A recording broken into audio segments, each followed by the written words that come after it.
how does helping others strengthen one's connection to Allah Azza wa Jal? Subhanallah, beautiful question. There are so many ways of addressing this.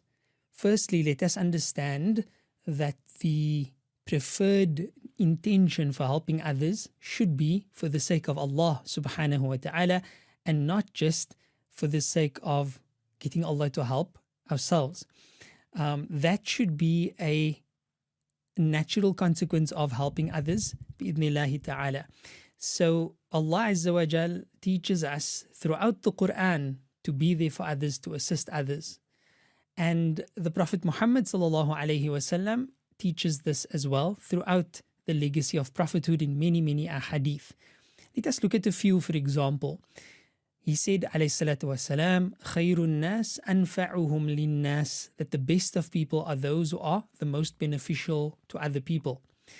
When we hear these words by Rasulullah sallallahu alayhi wasallam, we should strive to be from among the best of people. How does this gain the assistance and the help of Allah subhanahu wa ta'ala? He sallallahu alayhi wasallam also said, كان الله في عون العبد ما دام العبد في عون أخيه أو كما قال عليه الصلاة والسلام. Allah will be there to assist a servant for as long as that servant is there to assist his brother. May Allah make us from among those who are always willing and ready to assist others, insha'Allah. We can look at this from a Quranic paradigm as well.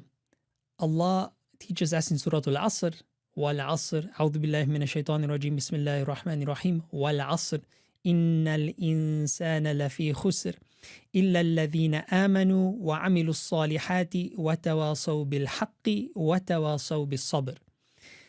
By time, Allah takes an oath, verily humankind will be in a state of loss. But there is an exception to this rule. إِلَّا الَّذِينَ آمَنُوا, except those who believe, وَعَمِلُوا الصَّالِحَاتِ, and they do righteous deeds, which of course includes being good to one another. But then وَتَوَاصَوْا بِالْحَقِّ, they also encourage and instruct one another with the truth. وَتَوَاصَوْا بِالصَّبْرِ, they encourage one another with steadfastness. This is also a form of assisting each other to ensure that we all stay on the path of righteousness, bi'idhnillahi ta'ala. So from a logical perspective, we can see this as well. Allah Azza wa Jal created us, put us in this world, gave us free choice as a test.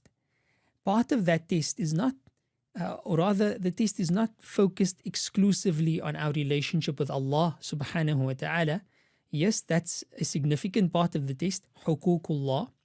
But the other aspect of the test is huququl ibad.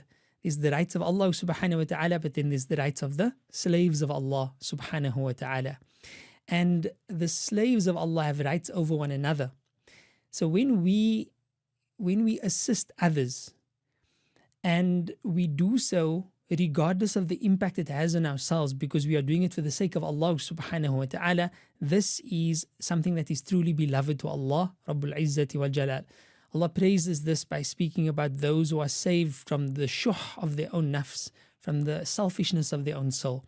Allah praises those who they prefer others over themselves even though they may have inferior goods. وَيُؤْثِرُونَ عَلَىٰ أَنفُسِهِمْ وَلَوْ كَانَ بِهِمْ خَصَاصَةٌ. They prefer others over themselves even though they themselves are in need. Such is the quality of the believer. And as a result of assisting your brother or your sister for the sake of Allah subhanahu wa ta'ala, an act of selflessness, Allah subhanahu wa ta'ala will see to your needs, insha'Allah. And what we also find from a logical perspective as well is that when someone engages in humanitarian acts of kindness, acts of service, we find that this individual actually builds up so much strength and resilience that they become pillars of strength for others, and they no longer focus on themselves and their own needs, and their needs disappear before them because they find joy in fulfilling the needs of others. Also, they build up a quality of being content and being satisfied with what Allah subhanahu wa ta'ala decrees for them and gives them. So all of this put together really answers the question as to how Allah Rabbul Izzati wal Jalal assists a servant when a servant assists his brother or sister for the sake of Allah subhanahu wa ta'ala. May Allah make us from among those who are always there to assist others. Ameen Ya Rabbal Alameen. لا إله إلا الله محمد رسول